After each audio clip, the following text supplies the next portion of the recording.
முதல் முறையா இந்த வாட்டி IPL 2024 உள்ள இறங்குறாரு. அவர் இறங்கும் போது இது என்னங்க, இது அதே கிரவுண்டா, ஹோம் கிரவுண்டா, சொந்த இருக்கு மஞ்சள் கடல் கரண்டி வந்து இங்க பாக்கிறதுக்கு தான் சிக்கா.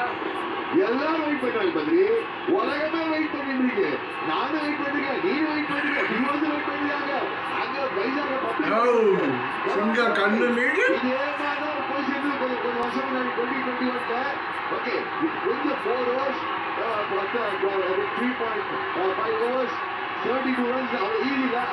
பாருங்களேன் என்ன மாதிரி வெல்கம் தோனிங்களா. அப்பா இவர் கேப்டன் ஃபார் எவர். கரெக்டாக சொன்னா கேப்டன் ஃபார் எவர். இந்த பத்தி கேமரா உள்ளே வச்சுட்டாங்க. எவ்வளவு வருஷம் எடுத்துக்கிட்டோம் எடுத்துட்டே இருக்கு. மகேந்திர சிங் தோனி முதல் முறையா ஸ்லிப் போட்டுக்கிறாங்க பாத்தியா. லெஃப்ட் சைடுல விட்டாரு. தோனியோட தொடக்கம் முதல் பால் ஷாட் பால் ஆட